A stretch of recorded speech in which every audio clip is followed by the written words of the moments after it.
नमस्कार, मेरा नाम रामजी बाली है। मैं राष्ट्रनाट्य विद्यालय में एसोसिएट प्रोफ़ेसर के पद पर कार्यरत हूँ और यहाँ भोपाल चैप्टर में जो भारत रंग महोत्सव का एक फेस्टिवल होने वाला है 5 दिवसीय, उसकी देखरेख के लिए आया हूँ। बाली जी, सबसे पहले तो मैं जानना चाहता हूँ कि ये जो भारत रंग महोत्सव है अपने आप में कितना अनूठा है और इससे लेकर कितनी जिज्ञासा रंगकर्मियों में होती है या फिर रंग दर्शकों में होती है?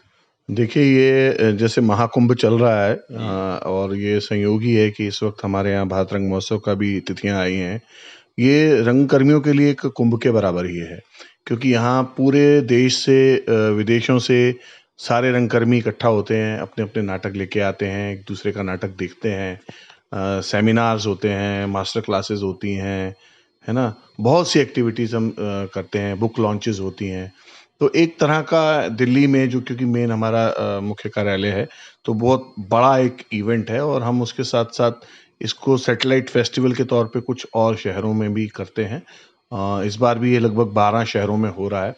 तो ये एक बड़े कुंभ की तरह है और जैसे अगरतला में हो रहा है, पंजाब में बठिंडा में हो रहा है, बेंगलुरु में हो रहा है, हुँ, हुँ, आपके भोपाल में हो रहा हुँ, है ना? तो गोवा में हो रहा है। हुँ, तो ऐसे ये लगभग 12 शहरों में दिल्ली के अतिरिक्त हो रहा है। तो जो कुछ ग्रुप वहाँ कर रहे हैं, वही फिर अदर सिटीज़ में भी जा रहे हैं। हुँ, और ये इंटरनेशनल फेस्टिवल इसलिए क्योंकि इस बार हमारे साथ नेपाल और काठमांडू में हो रहा है नेपाल में और श्रीलंका में भी ये हम कर रहे हैं, कोलंबो में भी इसका एक सेंटर बना है इस बार और वहाँ से भी टीमें आ रही हैं और आपके यहाँ ही 2 विदेशी नाटक हैं, एक तो कोलंबो से नाटक आ रहा है भोपाल में और एक नाटक जर्मन नाटक है वो भी है। तो 5 दिवसों में तो 2 नाटक तो विदेशी ही हैं। हुँ। तो इस बार इसका फलक और बढ़ा है पहले से। तो बाली जी, मैं जानना चाहता हूँ कि ये जो भारत रंग महोत्सव है, इसमें जो नाटक दिखाए जाते हैं दर्शकों को, उनका चयन आप किस आधार पर करते हैं? सर इसकी एक कमेटी होती है विभिन्न क्षेत्रों के हिसाब से और नाटक के वीडियोज़ मँगाए जाते हैं, उसकी प्रेस कटिंग और वो सब। तो एक अलहदा एक पूरी कमेटी है, वो उसको व्यूइंग करती है और अपने मार्किंग देती है। वो मार्किंग का फिर जो एग्रीगेट निकलता है, जो टॉप निकलते हैं, उनको हम इनवाइट करते हैं। भोपाल आप किस दृष्टि से महत्वपूर्ण मानते हैं? क्योंकि यहाँ पर लगातार रंगकर्म चल रहा है और पिछले जो भारत रंग महोत्सव हुए हैं, उसमें भी यहाँ भोपाल के कलाकारों की प्रस्तुतियाँ होती रही हैं। तो अपने आप में किस प्रकार से आप अनूठा मानते हैं और किस प्रकार से रंगकर्म यहाँ विस्तार लेता जा रहा है? देखिए, भोपाल की रंगभूमि बड़ी उर्वरा भूमि है, जहाँ तक मेरे को तो भोपाल आना बार-बार बहुत पसंद है और यहाँ पे बहुत सारे फेस्टिवल्स होते हैं, बहुत से थिएटर ग्रुप्स हैं जो अपने फेस्टिवल्स करते हैं और ये भारत का दिल भी माना जाता है। तो ये कला के हिस दृष्टि से देखें तो भारत भवन यहाँ इतना बड़ा आपके यहाँ है, जो अन्य प्रदेशों में नहीं है। वहाँ आना हमेशा किसी भी कलाकार के लिए एक मतलब एक हाँ, एक लालच रहता है कि मैं भारत भवन जाऊँगा। और भारत भवन के साथ इस बार हम कोलैबोरेशन में कर रहे हैं ये फेस्टिवल, तो भारत भवन भी इसमें शामिल है और हमारे लिए तो हमेशा सौभाग्य का विषय रहता है भारत भवन में आके परफ़ॉर्म करना किसी भी कलाकार के लिए और भोपाल में बहुत डिफरेंट तरीके के थिएटर होता है, अलग-अलग बहुत तरह के कलाकार हैं यहाँ। तो उनके लिए भी एक ये अच्छी बात है कि और ये बड़े संयोग है देखिए तीसरी बार हो रहा है यहाँ, भारत रंग महोत्सव। ये बहुत जल्दी होता नहीं है किसी एक शहर में, रिपीट बहुत कम होता है। तो इसका मतलब यहाँ पे कुछ है तो जो अचानक फिर भी हम भोपाल को छोड़ नहीं पाते हैं। बिल्कुल, यहाँ पर लगातार रंगकर्मियों की संख्या भी बढ़ती जा रही है और काम भी बहुत बेहतर हो रहा है। बहुत सारी छोटी-छोटी संस्थाएँ भी बहुत बेहतर काम करके दिखा रही हैं और उनके नाटक भी आज बड़े-बड़े मंचों पर हो रहे हैं। यहाँ के जो कलाकार हैं, उनको लेकर क्या कहना चाहते हैं कि किस प्रकार से यहाँ आलोक आलोकदा जैसे एक बहुत ही महान रंगकर्मी जिन्हें संगीत नाटक अकेडमी मिला है, अनूप जोशी जी, बंटी जी, टीकम जी जैसे कलाकार हैं, संगीत नाटक अकेडमी मिला है और किस प्रकार से संभावनाएँ देखते हैं?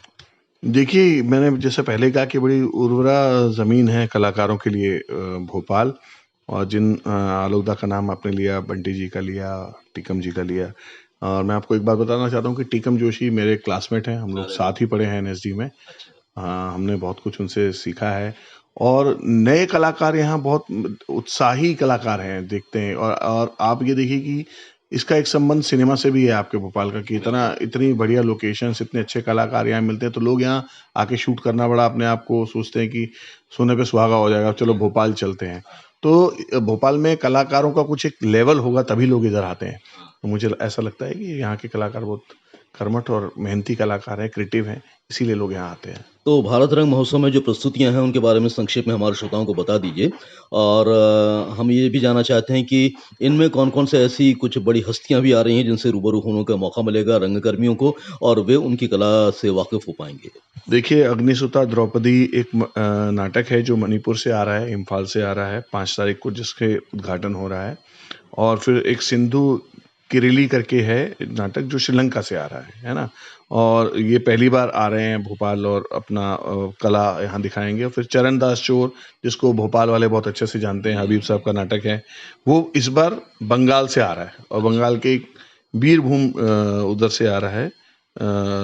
और एक नाटक है ब्रैशलैंड फॉलोलैंड, ये जर्मन प्ले है, ये जर्मनी से आ रहा है 8 तारीख को। और 9 तारीख को देवेंद्र जंकुर जी का एक नाटक है, कहानी का रंगमंच वो करते हैं, उसके लिए विख्यात हैं, बेटियां मनु की के नाम से। तो ये 5 विभिन्न नाटक यहाँ आपके यहाँ हो रहे हैं भारत भवन में शाम 6 बजे से इनका समय रहेगा और एंट्री फ्री है, first come first serve basis है। तो प्लीज़ आप अपने दोस्तों को बताएं और आएं और अच्छी-अच्छी प्रस्तुतियों का लाभ उठाएं। कुछ खास हस्तियों के बारे में बताइए जो इस प्रस्तुतियों में शिरकत करने वाली हैं? देखिए ये इस तरह से मैं कहूँ कि कोई सेलिब्रिटी जैसा तो कुछ इसमें नहीं है, लेकिन मेरे हिसाब से जो भी कलाकार दूर-दराज काम कर रहा है, मेरे लिए वो भी सेलिब्रिटी है। और वो जब आते हैं तो एक एक्सचेंज होता है, तो वहीं से सेलिब्रिटी पनपता है। तो कम से कम हम उनको एक अपने स्वाभाविक रूप में देखेंगे और बहुत इम्पोर्टेंट है, इसीलिए हमारे दोस्त सोसाइटी मेंबर भी यहाँ आ रहे हैं। भोपाल को हम कभी भी मतलब हल्के में नहीं लेते कि वहाँ फेस्टिवल हो रहा है, तो हम पूरी चाहते हैं कि व्यवस्था अच्छी रहे, क्योंकि यहाँ का दर्शक बहुत वाइब्रेंट है और बहुत जल्दी अच्छा रिस्पॉन्स करता है। तो यहाँ पे जिसने कहते हैं कि ना, जिसने भोपाल में नाटक अच्छा कर लिया, समझ लो कि उसने कुछ पा लिया। तो ये सब कलाकारों के लिए, क्योंकि दूर दराज के कलाकारों को भी हम इनवाइट करते हैं, उनको कभी मौका नहीं मिलता, कौन अपने खर्चे से आएगा। तो ये बड़ा अच्छा एक सहयोग होता है एनएसडी की तरफ से भारत रंग महोत्सव के जरिए, कि भोपाल वालों को उन लोगों का भी काम देखने को मिलता है जहां वो जा नहीं सकते।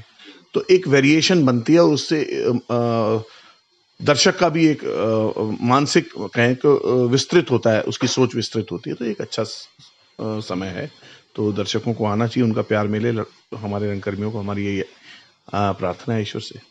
राष्ट्रीय नाट्य विद्यालय में आप एसोसिएट प्रोफेसर के रूप में काम कर रहे हैं और मध्य प्रदेश के लिए भी सौभाग्य की बात है कि यहाँ पे भी मध्य प्रदेश नाट्य विद्यालय के रूप में एक विद्यालय संचालित हो रहा है। हर साल बहुत सारे विद्यार्थी निकल रहे हैं और जो कि अपना रंगकर्म के क्षेत्र में करियर बनाना चाहते हैं। आप क्या चाहते हैं कि और किस प्रकार से इसमें कुछ नई संभावनाएं आप देखते हैं और क्या काम होना चाहिए इसके लिए? देखिए, काम तो बहुत अच्छा, जैसे एमपी ड्रामा स्कूल है, बहुत अच्छा काम कर रहा है और कल ही इनका शिलान्यास हुआ है, नई बिल्डिंग का लोकार्पण हुआ है कहना चाहिए। और एक आरएनएसडी करके भी है, रविंद्रनाथ टैगोर के नाम से। तो 2 तो एक आध कुछ और भी मैं सुन रहा था कि एक और विद्यालय भी कोई है, कोई मैं नाम अभी याद नहीं आ पा रहा है। तो जिस शहर में 2-2 3-3 नाट्य विधा के विद्यालय हों, ये कोई छोटी बात नहीं है, ये बहुत बड़ी बात है किसी भी शहर के लिए, उसके कला पक्ष को देखते हुए। तो मतलब भोपाल तो इतना रिच है और इससे और सरकारों को भी इससे सीखना चाहिए और इस तरह अपने अपने क्षेत्रों में नाट्य विद्यालय खोलने चाहिए। तो हम तो यहाँ से प्रेरणा ही लेते हैं और यहाँ के कलाकार बाहर जा रहे हैं पढ़ के, यहाँ के स्टूडेंट, और अपनी खुशबू फैला रहे हैं। राष्ट्रीय नाट्य विद्यालय के माध्यम से आप बहुत सारे जो विद्यार्थी हैं उन्हें ट्रेनिंग देते हैं, उन्हें समझाते हैं, उन्हें पाठ पढ़ाते हैं नाटक विधा का। तो आपको जो रंगकर्म के क्षेत्र में नई पौध आ रही है, उनसे क्या कहना है? क्योंकि बहुत सारे लोग चाहते हैं कि वो एक कलाकार बने, एक अभिनेता बने, फ़िल्म जगत में भी अपना नाम करें। तो किस प्रकार से उन्हें मानस बनाना पड़ेगा कि एक बेहतर कलाकार के रूप में उन्हें कौन-कौन सी क्वालिटीज़ होनी चाहिए? देखिए, थोड़ा-सा फ़र्क हमारी जनरेशन और आज की जनरेशन में ये है कि उनको सब कुछ इन्फॉर्मेशन की बम्बारमेंट है उनके पास। उनके फ़ोन में सब कुछ आ रहा है ना? हमारे टाइम में ये सब नहीं था। तो उनका पेस भी फ़ास्ट हो गया है। तो इसीलिए उनको हर चीज़ क्विकली मिल जाती है और लेकिन जो सच्चा कलाकार और एक स्थायित्व जो देती है, वो धैर्य देता है। तो मैं उनसे यही निवेदन ही कर सकता हूँ कि वो जल्दबाज़ी में ना रहें। मतलब रील एक अलग माध्यम है, वो 30 सेकंड 20 सेकंड का वो एक अलग माध्यम है, लेकिन वो एक बहुत क्षणिक है, उसका सुख बहुत क्षणिक है। लेकिन रंगमंच एक अलग विधा है और इसमें अध्ययन करना चाहिए, गहराई से किताबें पढ़नी चाहिए, दूसरों का अच्छा काम देखना चाहिए और जल्दबाजी नहीं करनी चाहिए, इस कला को अगर साधना है तो। ये समय माँगती है ये कला। मैं यही उनको बताना चाहूँगा। तो भारत रंग महोत्सव को लेकर आप कोऑर्डिनेटर होने के नाते क्या कहना चाहते हैं?